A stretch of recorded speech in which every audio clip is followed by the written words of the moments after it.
Aloha again, everybody. I'm Meleana Oliveira and tuning in from Hanapepe, Kauai. And I see we're on our gallery view right now. So we'll be saying hi to all of our friends here. And on behalf of Hawaii Nui Akea, we've always enjoyed partnering with Kanaio Kana to bring Lei Ānuenue to all of you. So in my top left here, I see Sammie. So I'm gonna, Sammie, just give us a quick ho'olauna of yourself. Aloha, my name is Sammie Choy. I'm a theater practitioner and educator, and I come to you today from Mo'iliili on Oahu. Hey, aloha, mo'iliili, maikai. Okay, on my other end here is Meleana. Aloha. Hey, aloha mai kako, pehea oko, keiaka kahiaka. Maikai loa. He kikio ka aina mai kailua mai mokuo Oahu. So born and raised Kailua girl, Eo Kailua, and currently living in Makiki, practicing artist and educator, and sometimes filmmaker. So I'm happy to be here, Tita. Mahalo, and everyone.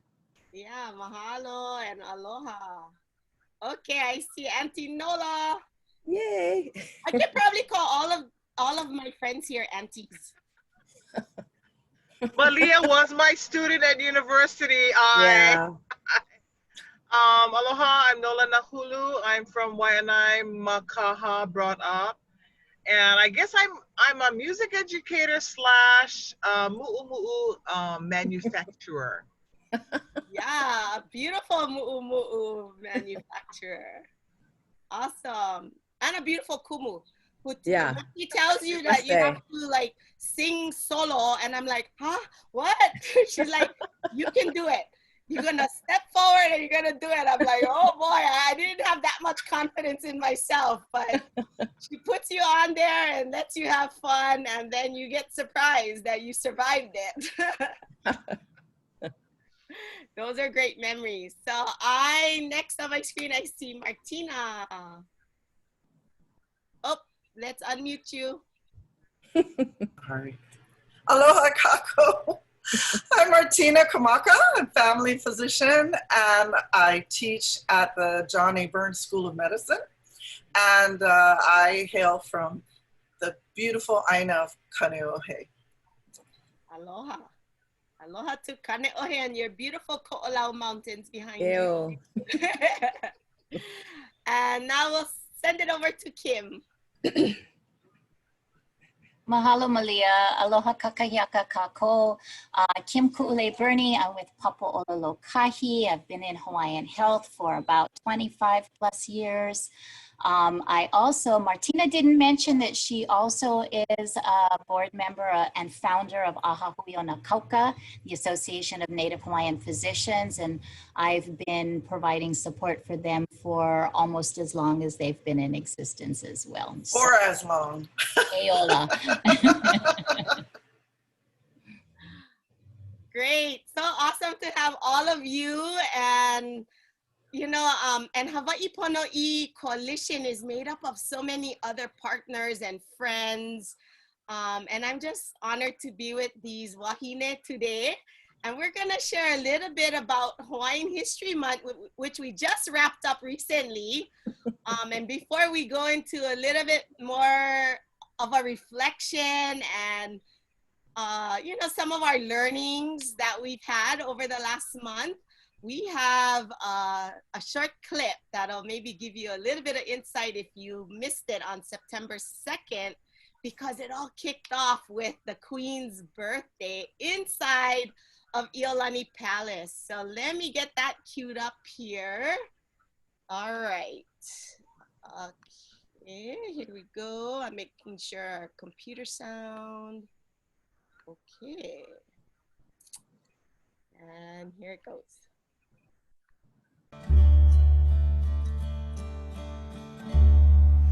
A gentle breeze upon my name, Ho'ohali'alia Meleana ia'u Eku sweet, never fading flower I bloom ika'u kalai o pao kalani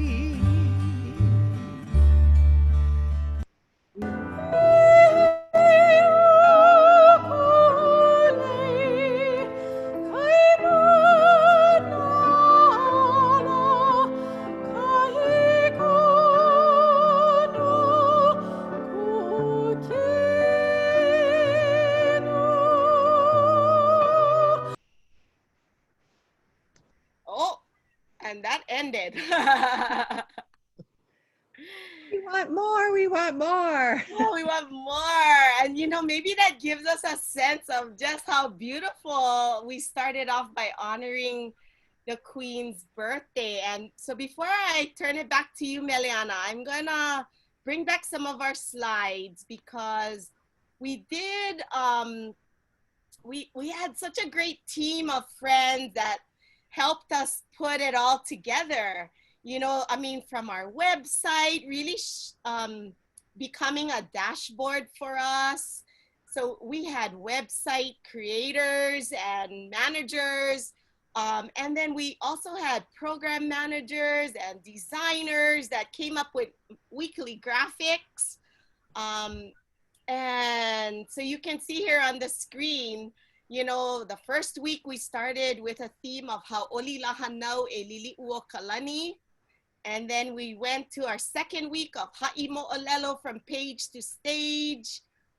Ho'ola in week 3, week 4, Melela Hui, and week 5, you know, we wrapped it up on the 30th with Aloha Aina from Voice to Action. So today we were hoping that we could just share a little bit about what we learned and the fun we had. And I think, I love that Meleana would always say, let's just have fun, you know. And so tell us about some of the fun we had on week 1. And I'm putting that slide up for a few seconds here and giving us a glimpse of what we did on week 1. Oh my goodness. Mahalo, Tita. I'm just so excited. And by the way, Malia and I share our beloved Kumu, Keola Lake. So just honoring him and honoring all the work that he did in community that has always inspired all of us. And so for our first day, you can see Hanalei Marzan, also Hula Halal Brother, and Kavika Mersberg giving Oli, and dear Paula Kana inviting us to the palace.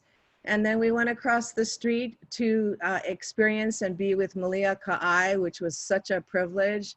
And then we invited Auntie Marlene and my cousin Kuipo Kumukahi to come over to sing to the Queen and to celebrate with us with Sydney Iaukia. So they sang, they read, and then help me. We had, I'm having a senior moment with a name, Kapua. Yeah, okay. Aloha, everybody, Kapua. And so we had a birthday celebration. Everybody went, really? We're going to have a birthday? I said, of course we're going to have a birthday. This whole thing is about her birthday. Onipa'a, the celebration that we've had for the last 14 years has been to celebrate her birthday. So I'm just giving you guys a little bit of history because, you know, world leaders everywhere, whether it's Gandhi or King or Mandela, everybody celebrated their birthdays. So the whole point was to be an uplift and an inspiration and just to honor our beloved Queen. So it was such a privilege to do that day. And we sang, we had a birthday cake and everything else. So that was the day, and it was glorious because we're all at the palace. And let me tell you, this being online stuff is not for the faint of heart. Everything had to be scrambled and put together in 24 hours because with COVID and the lockdown, it was just maddening. But you know, as Keakua would provide, everything just worked so well. So as you can see with the second panel, we actually had po'e, kahu, and practitioners of different spiritual traditions. We had our Christian brothers and sisters. We had our Buddhist practitioners and titas. We had our Baha'i brothers and sisters. And what was great about all of that is we had a single voice in terms of uplift to Keakua and mahalo to Keakua for Lili'u's life, for the things that Hawaiians are doing well. And we're all about prayer and pule anyway, so it was such a thrill. We've been doing this every year, having our faith service. So it was great to put everyone together on a screen, and it was so much fun. Everybody just loved it. And then that Friday we had my buddies David Kalama and then Joan Lander from Namakauka Aina and Kalama Productions. David and I mean, he was our beloved fearless leader. We actually filmed during Onipa'a in 1993. So we had he had 5 crews up, I was on a crew, and we interviewed and we were present at the palace, and that was a life-changing experience for me, which is actually why I'm here today, just because it was so profoundly important to me at age 38. It like totally, you know, reconfigured my particles and whatever, you know, in the universe. So I just really wanted to honor David for the Onipa'a film, which everyone enjoyed and most people hadn't seen it. So that was great to share all of our beloved kumu and people who, many of whom have passed. And dear Joan, Namakoka Aina, they were the old OEV TV in the good old days, schlepping around big cameras and stuff. And Joan, you did such a great job. It was such a thrill to share the story, the mo'olelo that day. And then Saturday, I'm gonna just say that we had the privilege of hearing all of the directors from Hawaii Nui Akea. And, you know, it's really important for you all out there to know that we're all friends. You know, everyone on the screen I know, and some more than others, but that is the profound nature of community. When you can just say, hey, call up and say, hey, brother, you can come and help us out, or can we do this, or are you up for that? And so I just want to also mahalo Suli Stroud, because he directed traffic for all of us for the Hawaiʻi Ponoʻī Coalition. And we started in 2007, but Onipa'a was in 06. And then we gathered together with a great group of people. And Malia, maybe you'll have that list to share. But there are lots of really incredible memories. So this whole launa is really about just tapping the tip of that lovely little, I was gonna say iceberg, but we know more icebergs over here. So maybe the sand pile, you know. And the icebergs are melting, by the way. I know, it's so sad. It's just worse than sad. Anyway, that's enough of that, but there's so much more, but each week has so much to share. So we had a blast. So mahalo tita, mahalo everybody who participated. Yay! Yeah, no, Yay. Thank you so much. I'm wondering if any one of our other panelists here wanna share a favorite moment you have from week 1. Does anyone wanna jump in and share a favorite highlight? Okay, Sammie. For me, it was the reading from the Queen's Diaries. That was presented so simply, with someone standing and reading from a book, but it was so profound to hear her words as she put them down in her journaling and her diary. So, yeah. Oh, that's great. Yeah, that's a new publication, right, Meleana? Yeah, it just came out, and we were honored to have Marlene and Sydney Iaukia read from the Queen's Diaries.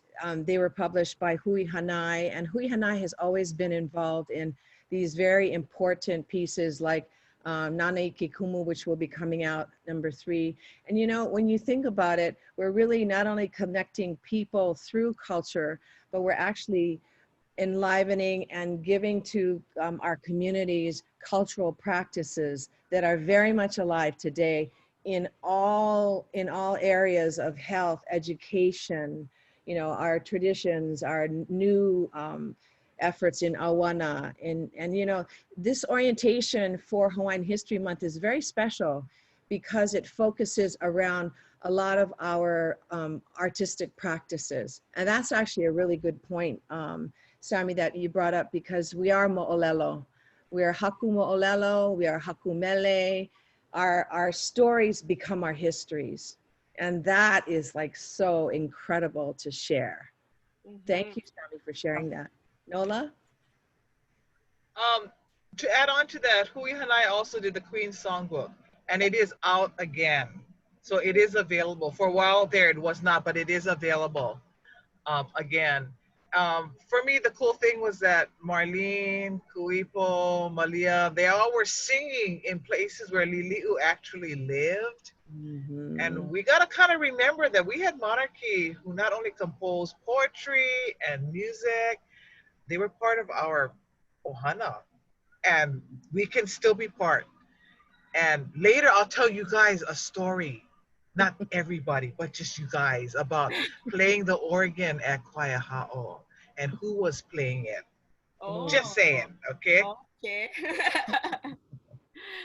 That's great. That's Okay. great. Go ahead, Martina.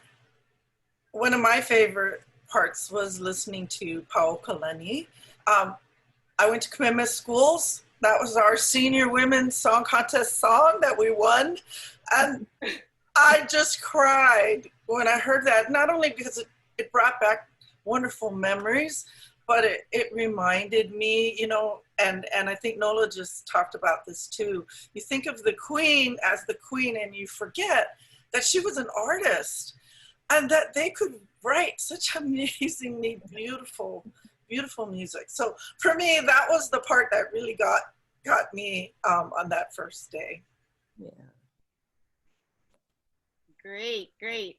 Okay, and you know, we were talking about all of these artistic and creative expressions and ways. So that's a great segue into week 2, because you know, week 2, our theme was Ha'i Mo'olelo, from page to stage. So maybe Sammie, tell us a little bit about week 2 and that journey we took during that time. Well, week 2 happened because we couldn't do the living history play that we would usually be doing Labor Day weekend every year on the palace grounds.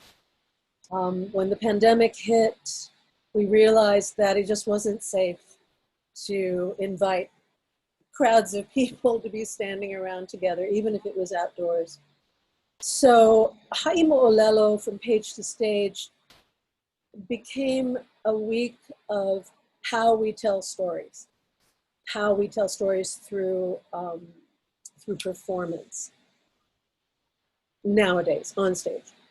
So first off, I decided to invite the actors, people who had been performing in Maipuina about the overthrow for years, to share their mana'o.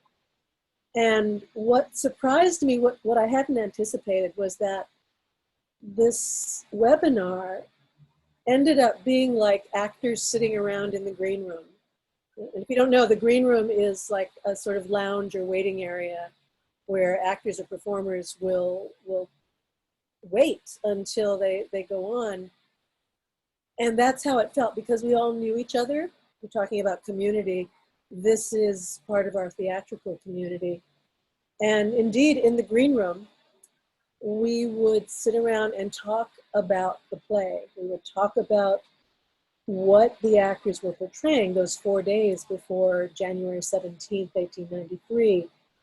And because they had been performing for so many years, doing this show, had experienced that give and take of mana with the audience, I thought their mana'o was just so important here. Yeah, it brought back all the feels for me. Yeah, so the second one was a woman, Naila Fuji'i-Bab, reading a story. Simple, yeah. Well, it was a short story by Victoria Milani-Nebo. And this harkens back to the work I used to do with Aloha Shorts on Hawaii Public Radio. where we would bring in actors to read stories written by local writers, short stories, poems.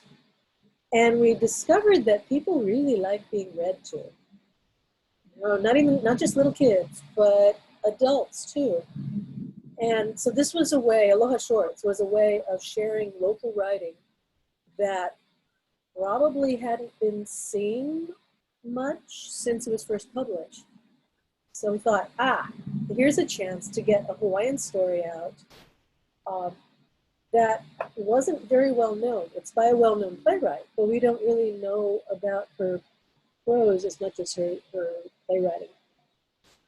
So the third and final webinar for that week was the playwrights, the ones who write the plays, the ones who craft the stories, craft the mo'olelo to be shared. And the thing I liked best about this was that we had 3 generations of playwrights. And we were able to talk about how now theater is being performed in Olelo Hawaii, which is something that didn't happen 10, 15 years ago. But it's a movement. It's a movement that is tied into all the efforts in reviving olelo, in music, in craft, in culture, in pride. So it was an interesting week. Yeah, that was fun. You know, I think one of the things I remember, one of the actors, and sorry, I forget his name, but he talked about, and you guys talked about, as a part of the production, how he was waiting with the cane knife. The cane knife, yeah. Yeah, and being on the palace grounds and being there, and how you had to talk to the security about that, and you know, just some of those kinds of challenges, but then also the reaction.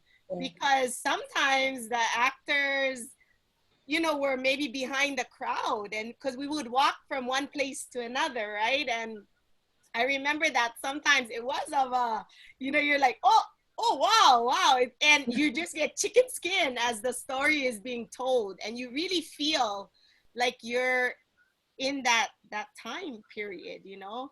And I don't know, how about the rest of you? Did you, what's a highlight from week 2, or maybe from being a part of My Puina walking tours?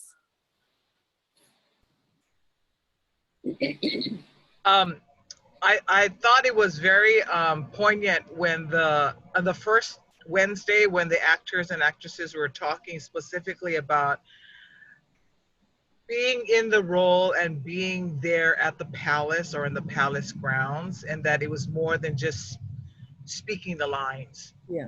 They had internalized the character, and it was quite profound for many of them. Also, this notion of mo'olelo, as in continuity, from the time I heard all of this in 1993, it so inspired and moved me, not only to be on the grounds, but to have people in costume, Sammie, and just honoring the true history, the true story. That just kind of like set me for the rest of my life. Seriously, that's how moving all of this was to me. It was life-changing to just go, okay, you know, all of these people were that courageous. All of this stuff is going on. What can I do? What part can I play in this living history? We are living our history, right, in Hawaii. So it's just been so profoundly important. These plays, this My Puina tour. I look forward to it every year, and I go on every, you know, tours every year, just to refresh and to re-embolden, you know, how I feel and what I do too. Yeah. So mahalo to everybody. It was amazing. Great. Did anybody else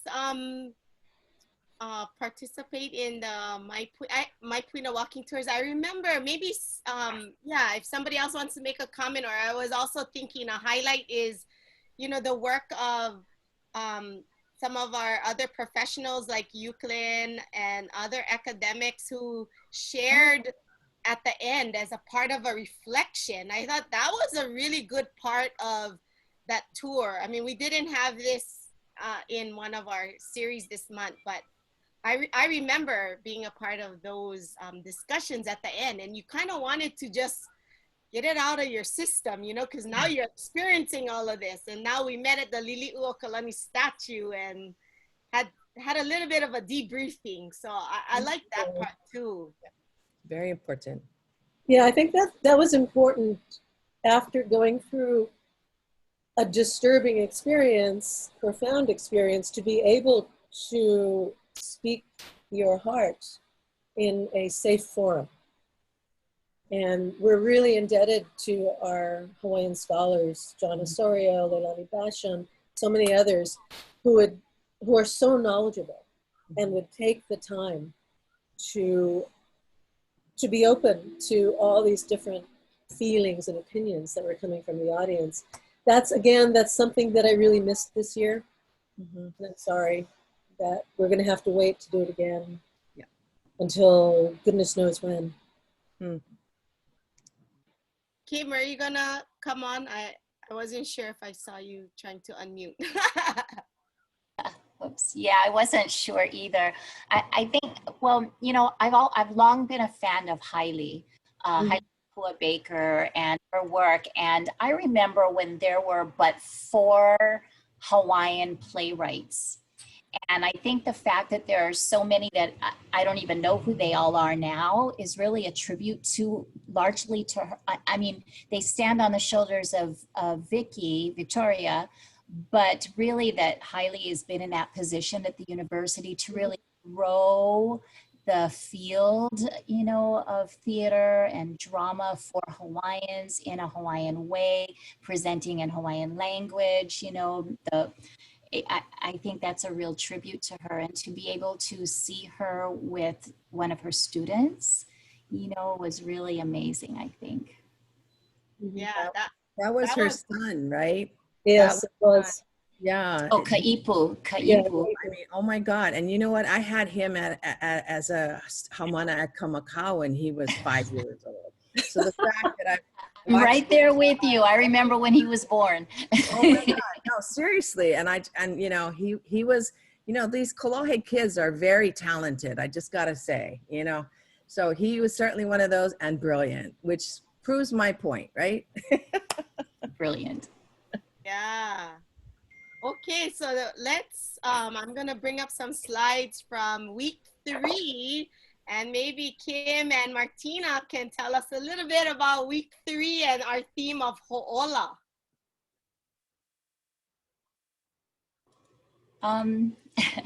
Yeah, Martina and I really worked together on this, so we may jump in. From time to time, but I want to first thank Hawaiʻi Ponoʻī Coalition and Suli and Meleana, who kind of dragged us in, and Euclid and Malia, you know, all of you for really believing that, you know, we who are outside of this normal organization of Hawaiian history could put together some programming. And really it was a pure pleasure. It was a privilege, but it was a pleasure to be able to do this. Papaʻololokahi has been participating in Onipa'a for maybe a dozen years. You know, we got the table, we got the booth, we got the banner going on. Last few years, we've been able to be a more invested partner, and we're really thrilled about that. And this was really, I think this was good for us. And Martina and I have worked together for a long, long time. So we shared the responsibilities, we shared the phone calls, and we tapped into everybody we knew, just like the rest of you did, right? So the first one, we agreed we wanted to launch it if there was any expert besides our beloved Kekuni, who was the #1 when it comes to Hawaiian health and history. We knew that was Dr. Ben Young.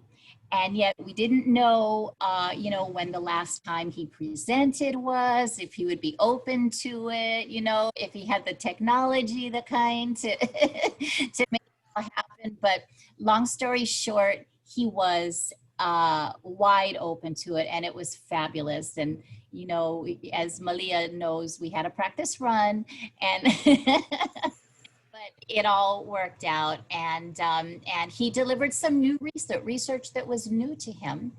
And then we were able to follow up his presentation, linking, and he really kind of presents in a talk story manner. So human anatomy, Hawaiian culture, he's quoting European philosophers, he's quoting poets, he's quoting, you know, spiritual guides. We find out that he attended a Black college. You know, he went to medical school at a historically Black college. And so he's really a fascinating guy. And we were just able to share what we knew about Dr. Ben Young with more people in this forum. And then we followed up with these two young people, and they are student assistants at Papaʻololokahi. We actually have had them with us for a little over a year now. And on the left, Sage Leikulu Vaimaka Malaysia and Kahikino Kala Domingo are featured there, and they actually are our library and archive assistants at Papaʻololokahi. We were gifted with from a private collection with a lot of boxes of materials related to Hawaiian health and well-being. So they were brought on board to organize and digitize that, and then, you know, we got shut out of the office, so they're not able to do as much. So we redirected them to do research and to report on it every month. And we would feature them in a webinar, which we've been doing since April. So they kind of did an update and a reprisal of one of their earlier webinars where they got some original Hawaiian language newspaper resources and talked about different elements of Hawaiian health. So that's Maka and Kala is how we refer to them. And that was the first presentation. I think that one, they also were very well received. And now they're on the circuit. People are asking them, people from other entities are asking them to present as well. There. Martina, you want to start on the second panel?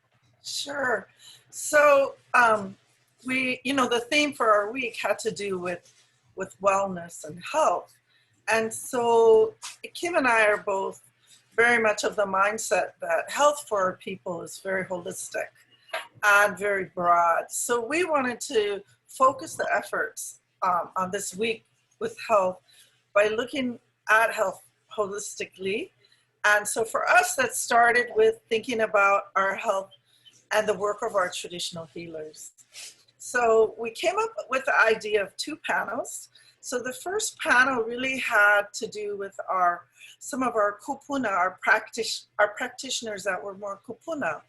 And what we were hoping, and which they did brilliantly, was to talk about the link with spirituality and their teachers and that history, and showing how these practices, where it came from.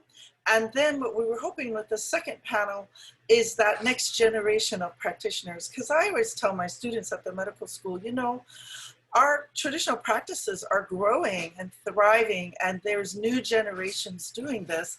It's not just kupuna that practice traditional medicines. And so we wanted to share sort of the ike of our elders that are practicing, but also the young ones that were coming up next, and also asking them, you know, what makes practicing now in this time of COVID in the modern world, what makes practicing now a little different? So that was the second day. Kim, did you want to add anything about our second day? Well, maybe I can quickly point out who's who. On the top panel that you see there, those were our kupuna practitioners. Sean Chun is from Kauai, although he's originally from Oahu. Babette Galang is our coordinator of traditional and complementary health at Papaʻololokahi, Kalihi all the way. Melina Ko'ulukukui, a practitioner of hula, lua, and ho'oponopono. She's graduated in all. And Ikaika Dombringas, who currently, long time on Hawaii Island, but he's originally from Oahu. And he was a student of Sam Lono in the back of, in the back of Iole Ka'a. So they really, they presented as practitioners. None of them presented with an attachment to the organization or the Kupuna Council or whatever it is they did. There was a certain liberty that they had to just share as practitioners. And I think I definitely feel I feel this way for all the panels. 1 hour was not enough with them. Oh, and on the bottom, Kalama. So our new gen, we have Kamaka Jingao, Lomi Lomi, and La'au Lapa'au. He actually is my cousin, although I didn't meet him until 2016, but we found out over some, shared kuleana that we are cousins. And then there's Meleana's nephew, Kopono Souza, Lomi Lomi, and Puni Jackson, a practitioner of many things, and she just has a real deep spiritual core. So it's a pleasure to be with all of them. Yeah, it was really special for me too, because several of the people, especially Babette and Melina and Kapono, have been very active in teaching my students as well. So this was a very special panel for me, and I was really excited to be able to share these wonderful practitioners with the broader world. So I think it was a really exciting day, and yeah, just really proud of that panel and what they represented and shared. So then, of course, thinking about health, so we covered sort of the history and had a little touch on our infectious disease and that sort of sad chapter in our life on day one, and then kind of more uplifting, talking about our traditional healing. And then the third panel was really designed to look at sort of our aina, that which feeds us, and our connection with Haloa. So we wanted to start off with talking about our traditional foods. And who better to do that than Uncle Herbert Hall and Auntie Claire Hughes. So, and Uncle Herbert had a whole table full of really looking food. Through the whole session, I was like, oh my goodness, that was like around dinner time, wasn't it? So it was really hard because I was hungry. But anyway, it was just wonderful to have them talk about food and its importance for our lahui. And of course, we all know Claire's work looking at the positive impacts on health when we eat traditional foods. So that was one point that we were really hoping to get across, was that, please, let's look at our foods. Let's feed our bodies healthy food so we can grow our lahui and continue to thrive. So that was a great way to start. Uncle Herbert was sitting outside in Molokai, so we got the elements and the wind, and it was wonderful. And then the second panel, they all also were connected to Haloa in some way or another, but very different. And so the vision for the second panel was really to talk about connection to Aina and how that relates to health. And so we picked 4 different people whose vision of Aina and health they were all approaching Aina and health in slightly different ways. So we started with Uncle Eric Enos, he was in the beginning of the fight for Aina and water way back in the 70s with the work in Waianae and Ka'ala Farms. And, battling to bring back lo'i and start producing kalo. And what does that mean for community, and the efforts that they've made to turn that beautiful place into an educational center. So keiki come, people with substance abuse problems, they come, and it's that whole story about getting our hands in the aina and and discovering what health and wellness is through that. So the second person that we had was Dean Wilhelm. And Dean Wilhelm has his program, oh boy, I hope I say it right, Ho'okuaina? Yeah, in Maunawili. And he and his wife got some land in Maunawili, got the lo'i kalo going, and not only are they feeding community with their lo'i kalo, but they also have training programs for young people. So a lot of our kids don't always do the best in traditional Western school, but they're smart. They just learn differently. So he taps into that and uses the lo'i and farming as ways to teach them life skills. So that's his vision for health, right?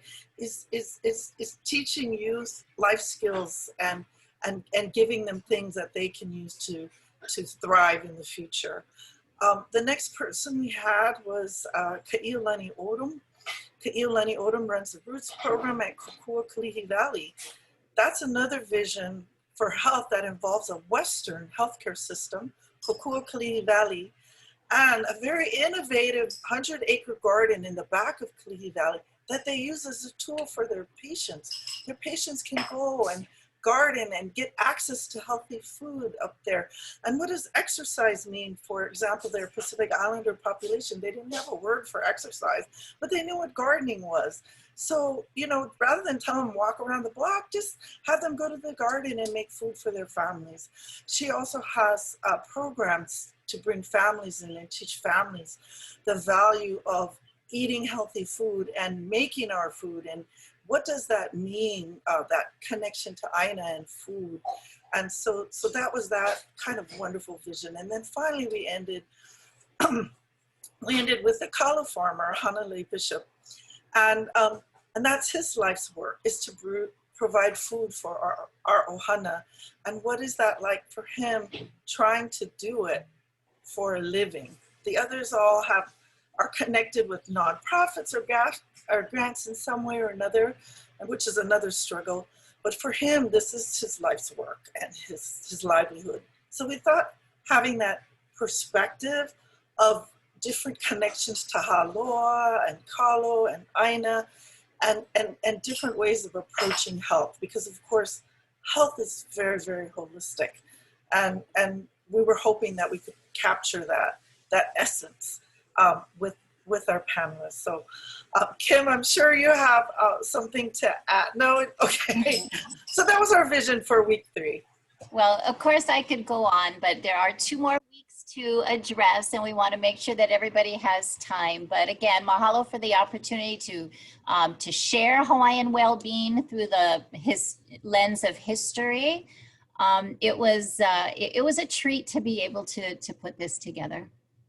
Yeah, and it was fun. We had fun, and I have to tell you that we jumped in kind of late, Kim and I, but this was just a wonderful group of people to work with. I wouldn't want to work with, I mean, I can't think of a better group of people to work with. They just were so welcoming and made things so easy and smooth for us, and they had a lot of patience with us too. So we need a little bit of time to rev up. So mahalo nui to this awesome gang of people here you see on the screen, and all those you don't see that were behind the scenes. Right. Yes, yes. Yeah, and thanks Kim for sharing some great resources that are in our Zoom chat, and we'll get that over to our Kanaio Kana Facebook feed as well.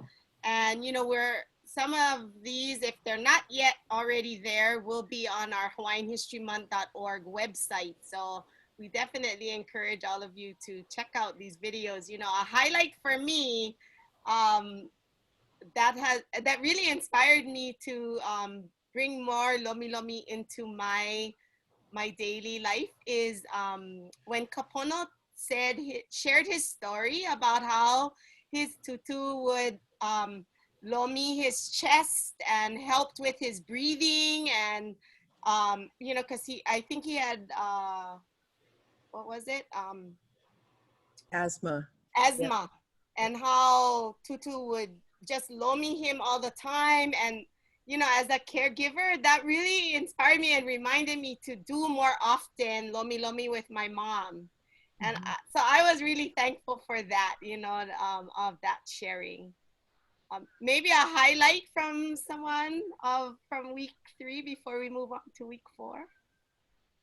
I don't have one single highlight, but I think what impressed me the most was, I think because of Kim and Martina's holistic approach, was the breadth of knowledge that was displayed in those 3 webinars. That was really amazing. That there's so much out there that could benefit so many people. And as you know, I'm not a health person, so as a member of the general public, having the opportunity to do that deep dive into so many areas of Hawaiian health was a privilege.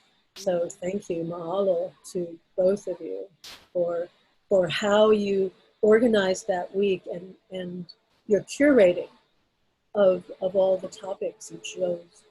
That's great. Sammie, I so agree with you. Thank Because you. for me, it could be Hawaiian Health Month, you know, and you all have to know that, you know, to put something like this together from a 1 day to a month, I don't know what we were thinking, Meleana. We were like, we were all like out there in the universe. But let me tell you, that week just was so profound for so many reasons. You know, family and friends, and the approach you both took in terms of, and by the way, everyone in this group, that we're beloved friends. We're in a Papa Ho'oponopono, and Martina and I do work at Jabsums. And, you know, in other words, we all know each other and we have relationships, which is why all of this has come together, because we have all been doing our work and practicing. And I just want to thank you both, because that week, just as Sammie said, it was memorable for so many different reasons. So thank you both. Thank you, everybody. Thank you, Dr. Ben Young. And Claire and Herbert. And everybody. I had Auntie Julia. and Auntie Julia, don't forget Auntie Julia. Yeah. I had a request the other day where somebody said, oh, Kim, you remember that panel with Uncle Herbert? I heard you say that there wasn't enough time. Do you want to do a part 2? And can we be a part of that? And so, you know, my response was, well, that actually belongs to Hawaiian History Month. So if you want to feature Uncle Herbert, you know, let me know how I can help. But I don't know if it's exactly a part 2, but I get it. Everybody wants a little bit more time of Uncle and Auntie Julia. Yeah, exactly. Oh yeah, there's so many little nuggets there from every week. So let's jump on over to Auntie Nola for week 4 and Mele Lahui. What are we seeing here on our screen? And I'm gonna ask to unmute here. Oh, there we go.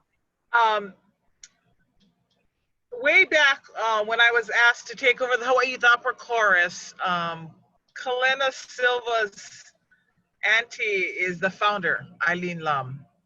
And he gifted us with our motto, through our children, we can continue our knowledge of our lahui. And so we have used that, and this is the 60th anniversary, and Eileen Lum is still kicking, let me tell ya. Wow. Okay. Anyway, the first day, what I did was I took excerpts from the centennial celebratory concert for Lili'u, the passing of Lili'u, and it was held at Koiha'o, and I'll tell you the story now. Basically, I'm saying I started conducting a Koiha'o church when I was 5. Okay, that's my line. I was 5. Because this occurred 30 years ago. When I first started there, Uncle Buddy and I, he is the organist, we were leaving after one night of rehearsal and everything was locked up and the organ was playing. I said, Buddy, did you leave a stop on? He said, stop, because there's so much moisture. Not a blink of an eye. He said, oh no, that's Lili'u, she's practicing. I said, okay. That was the beginning of my 30 years there, okay? Wow. our keiki have always sung Lili'u music. There's always some of her compositions. So what I did was I selected specific ones for that first panel. And I kept some things in there like the 5-year-olds, the bambini, the really keiki, who aren't always watching anything, looking around and everything. But if you keep on looking back, then you go to the high school kids and you can see what's going to happen. I also included some sing-alongs because I know you guys wanted to sing, and some waltzing. And this is all music of Lili'u. Just to kick it off, that like all of the stuff, including what happened with Ho'ola, is people are learning not only Aloha Oi, but lots of her mele. And this was a specific birthday celebration to her, including the opening excerpt from a youth opera that was written specifically for Lili'u. But not when she was kupuna already, when she was a youngster, when she was going to the Chief's Children's School and who she went to school with. And that was part of that whole celebration. The next Friday evening, you know, I'm kind of immersed in this world, and so I get to do all these different things, but I cannot assume that everybody else is. So I met the Mana Music Hawaii String Quartet, and for them, 3 of the 4, Lili'u music brand new. If you watch it, they were stuck here, pandemic, like when she was in prison. Their violist, the arranger, Dwayne Padilla, also plays with sovereign strings. So he has had experience, and he brought that to them. And they read through her mana'o, her poetry, her stories, and they have created an entire CD of her music. What was thrilling for me is that these are, and I'm calling them kids because they're kids, okay? They were touring internationally, but to discover the music of Lili'u, they had to be quarantined here. And it's her music seen through a different set of eyes. These are, you know, professional musicians, but they never knew about her. So Holomua, we have new people who are learning about her.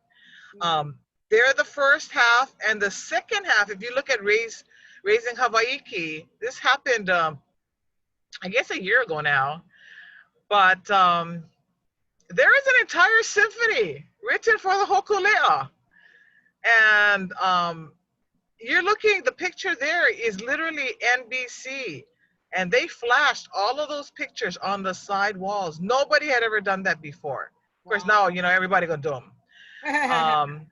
With full orchestra, with full chorus, adult and keiki, because that's the way he wrote it. And if you get to watch, if you haven't already seen it, if you get to watch that half-hour video, he literally shows you how he created the melodic lines, shaping the sails, shaping the va'a. He talks about the stars. He has all in the strings. It's a little cerebral, but not too far-fetched. And the music is astounding.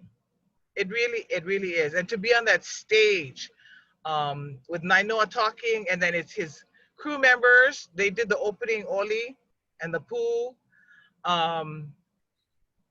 It's another side of music in Hawaii that's current, that's happening, and it's telling our history, past and current, what's happening.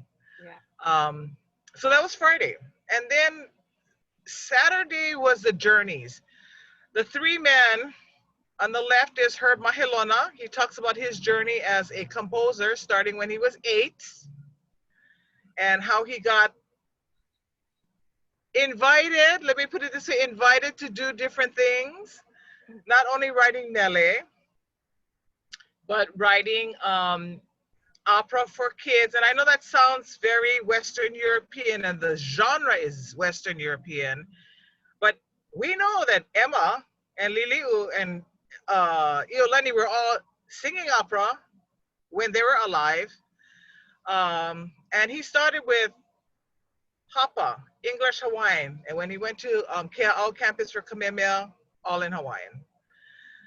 And then finally, he wrote an oratorio. It took him almost 25 years. And it is a cappella.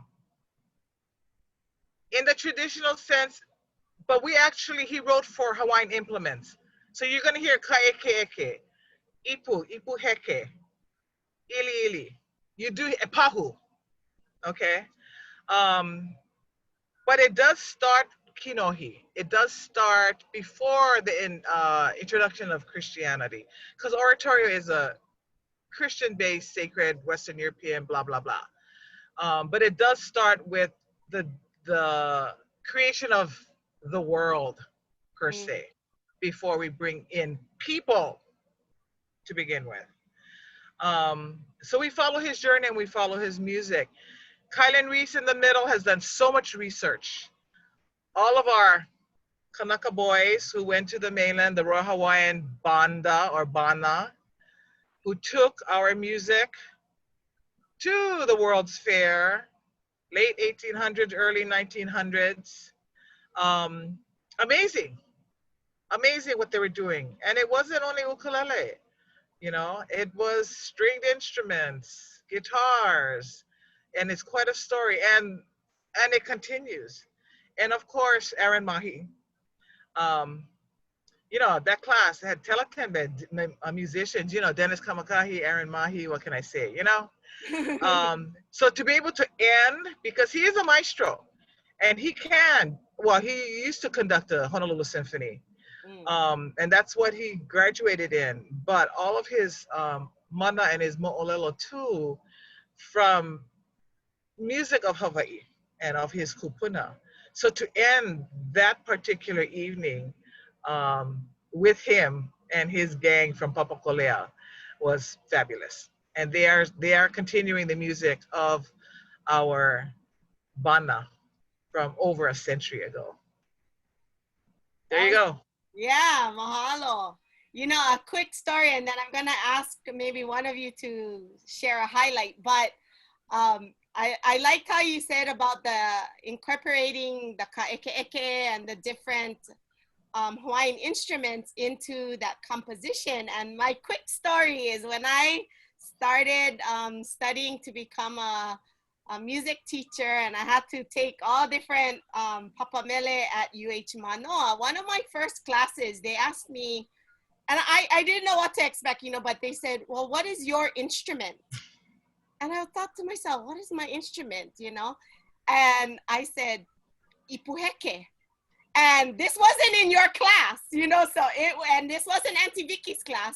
I forget who my kumu was, you know, and I was like, ipuheke is my instrument. And they looked at me and they're like, and it was not a Hawaiian instrument class or anything, but, you know, everybody was saying violin, clarinet, you know, this, and I was like, ipuheke. And they're like, that's your instrument? I was like, what do you want to know about the ipuheke? Do you want to know what how it's made? Do you want to know what the beats are called?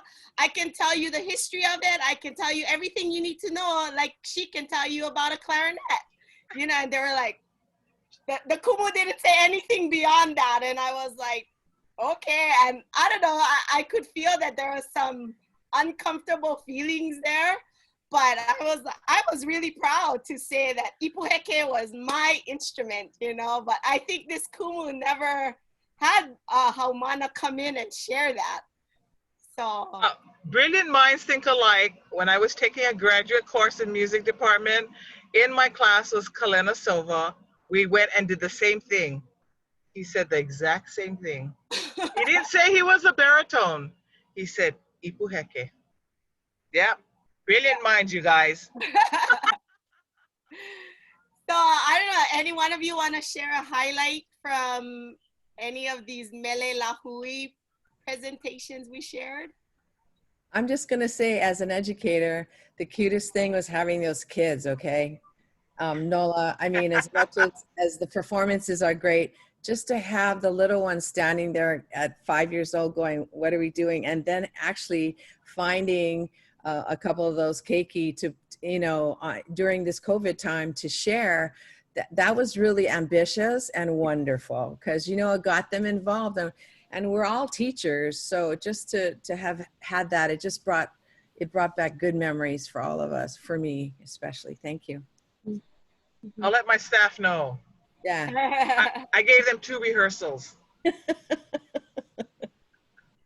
And you know, we do have a clip to share, but I'm gonna end with that. The sovereign strings. We're gonna share that clip, but maybe after we talk briefly about week 5.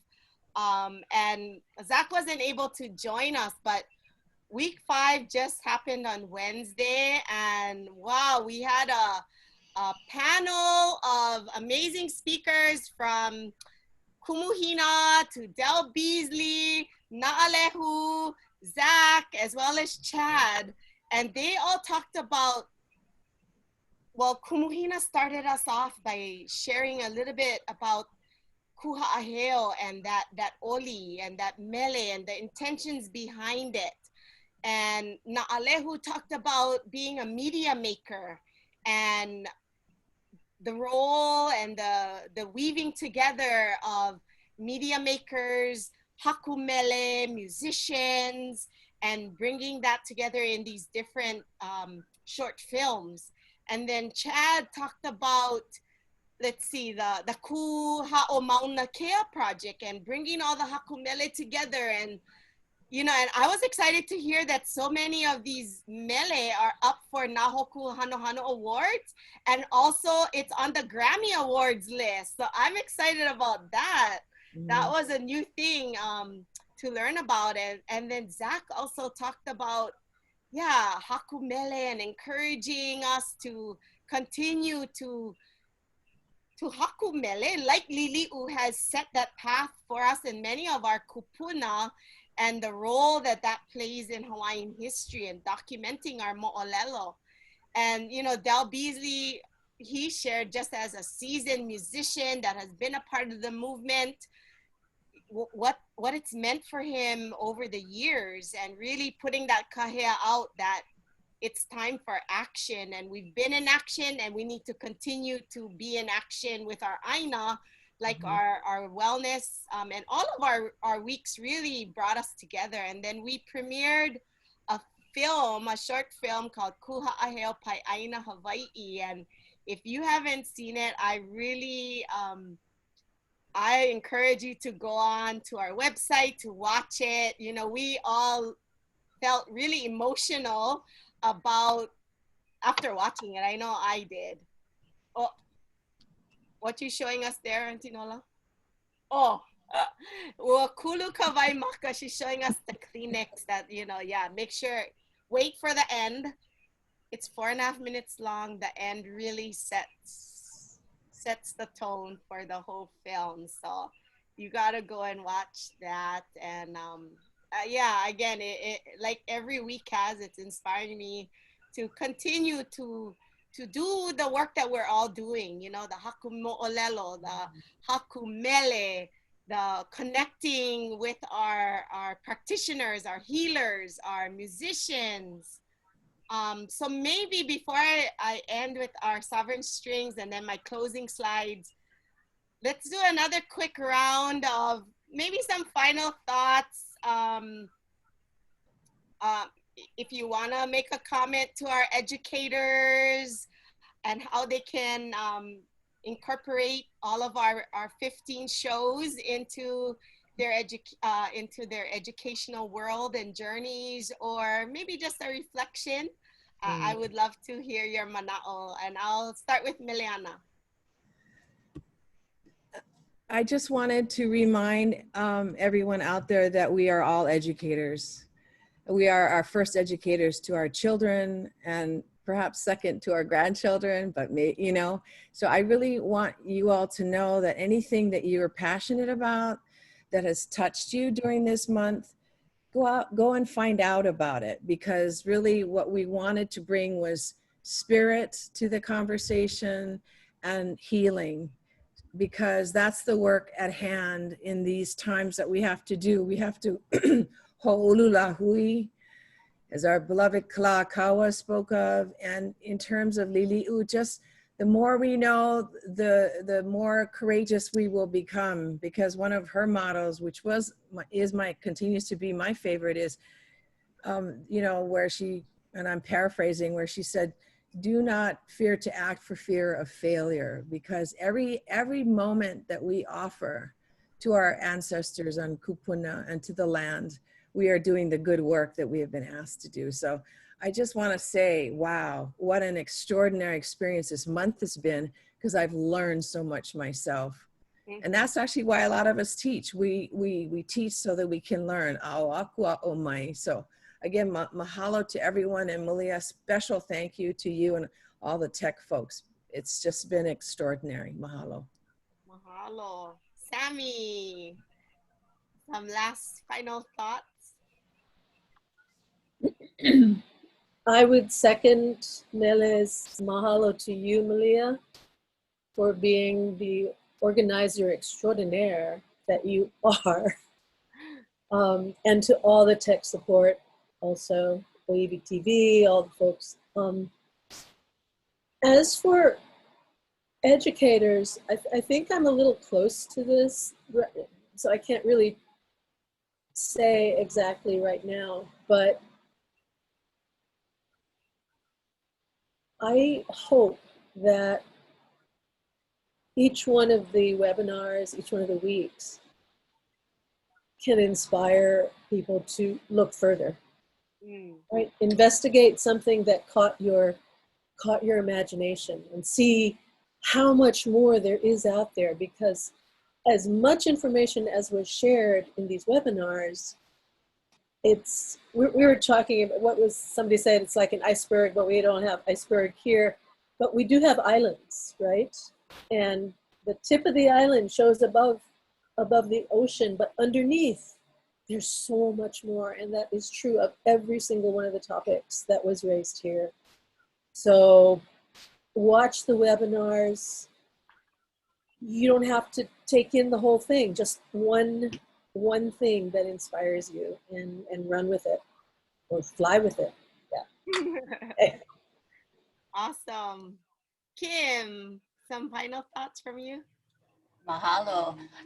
First of all, I am inspired to watch some of the webinars that I did not have a chance to see yet. So I can't wait to see more in depth what you know, my colleagues here have all been talking about.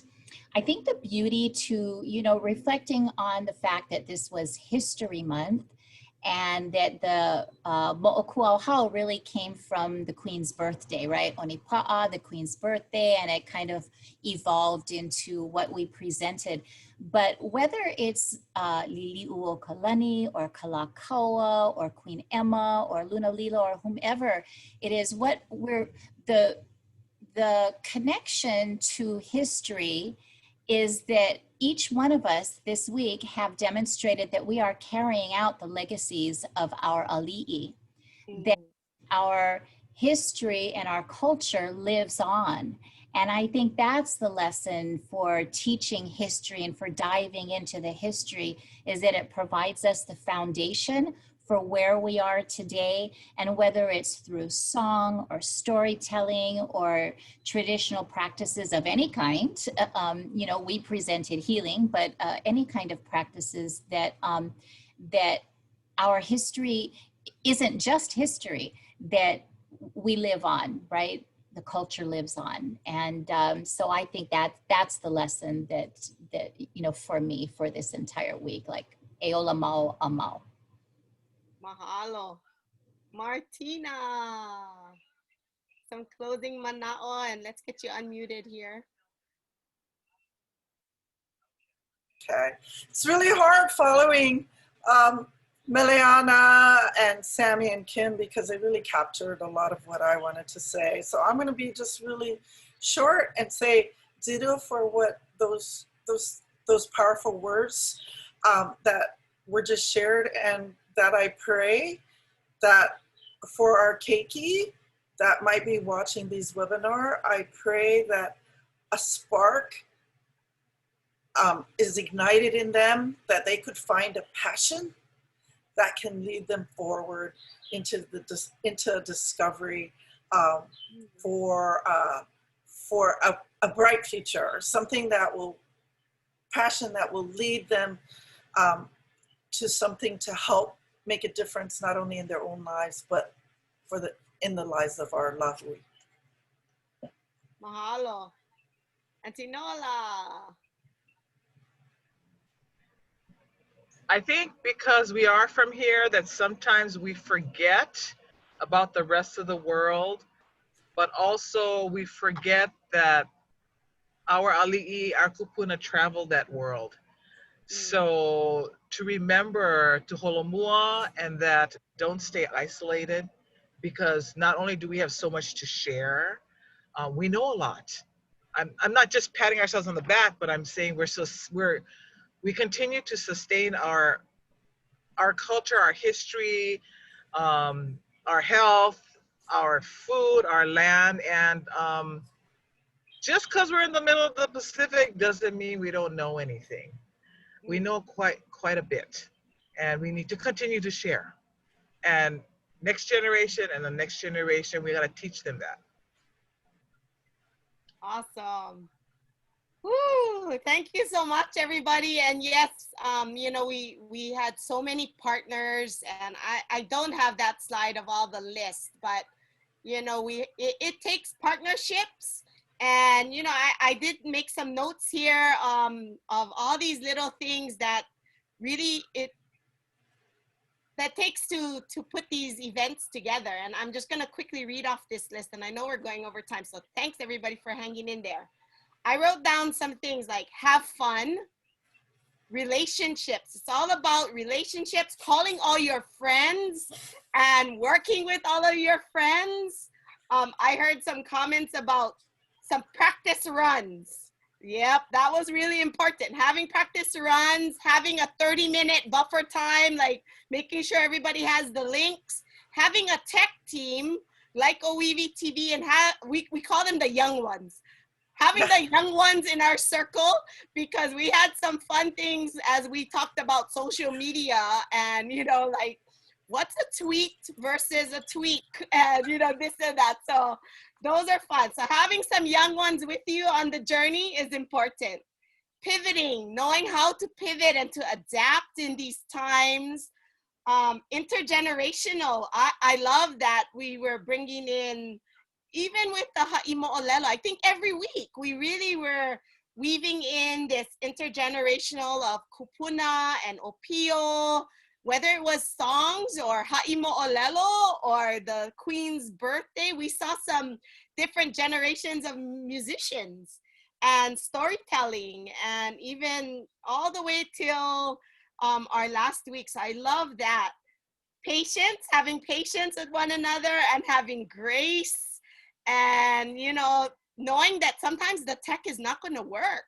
We experienced some of that, you know, on day one, electricity got shut down where OEV TV was running all of this for us. And we, luckily, because of their connections with, and their work, former work with the Hokulea and Polynesian Voyaging Society, they had generators and backup batteries that they could go get from the bottom floor, you know, and yeah, so many lessons learned, and just thankful again to all of you for all the work, and to all of our friends and our larger Hawaiʻi Ponoʻī Coalition. It takes a lahui for sure to a community, a village, to make all of this work, you know. And thank you for coming on to Lei Ānuenue and sharing from your hearts today. And we're gonna end with a quick 4-minute video, and then I'll be back with some wrapping up slides like we normally do. So, okay, enjoy this video of Sovereign Strings. And here we go. 1, 2, 1, 2, 3.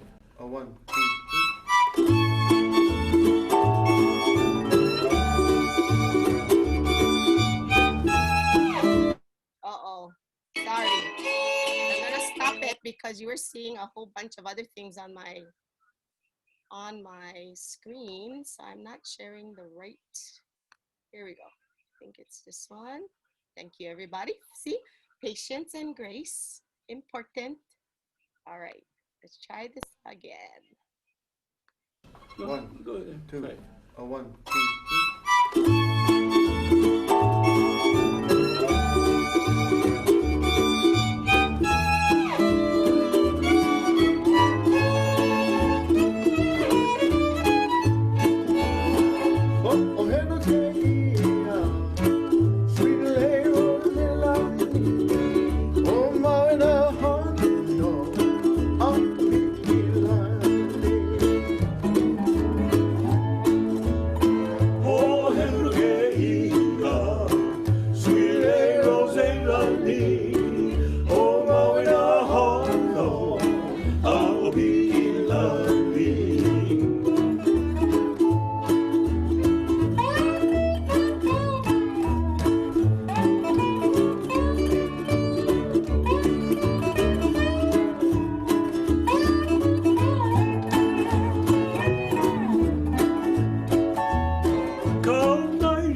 beautiful. Yeah, look at all these beautiful musicians, and thank you to the Kealakai Center for Pacific Strings and Kylan for letting us share this as a part of Hawaiian History Month. You know, I heard, and I'm going to do a quick commercial, because I heard from Kai that they have a special display, or what is it, Auntie Nola, at Bishop Museum, yeah? Yep, they do. So, And also, he is now refurbishing Prince Kuhio's ukulele. That's the newest thing. oh. But Bishop Museum, now that they've reopened, we can go see the display. Yeah. So, you know, and I also talked to Kai a little bit about maybe doing a virtual huaka'i of that display on Lei Ānuenue. So we've started some discussions there for, you know, some of us. Like I see Charmaine made a comment here in our Facebook saying, thank you for remembering us here on the continent. We did not leave by choice, and there's a hunger that can't be filled. We often cry and long for home. And so she's really thankful for all of the programming of Hawaiian History Month, Lei Ānuenue, and just all the work that all of you are doing. So again, thank you everyone for coming on today. And I have some closing slides. And we always love bringing Lei Ānuenue into your homes, into your classrooms. Please help us serve you better by going to our survey at kanaiokana.net/survey. Let us know what you thought about today. Let us know how we can continue to serve you and to bring some positive and inspiring comments. I also wanted to say aloha to Kumu Makalapua, who is saying mahalo nui loa, interesting and inspiring mana'o. So mahalo Kumu Makalapua for sharing. As always, stay connected with us. You know, Lei Ānuenue is on Fridays at 9 a.m. Aikole is also on Fridays at noon. Kaukalai Kalolo at that special time. And that's our Hawaiian language program that is hosted by none other than Ekela Kani Alpi'o Crozier. So you can go on to our kanaiokana.net/schedule and you can always find out programming for the week and what's coming up. So make sure you check out that schedule and come back at 12 for our Aikole session. A mahalo nui loa to our panelists, to Hawaiʻi Ponoʻī for the great work that they're doing and continue to do, to Kanaiokana and to Hawaiʻi Nui Akea as one of our lead partners for Lei Ānuenue. Stay connected with us on our social media pages on Facebook, as well as on Instagram. And have a beautiful weekend, everyone. Stay safe and just celebrate life and ohana and have fun. Aloha.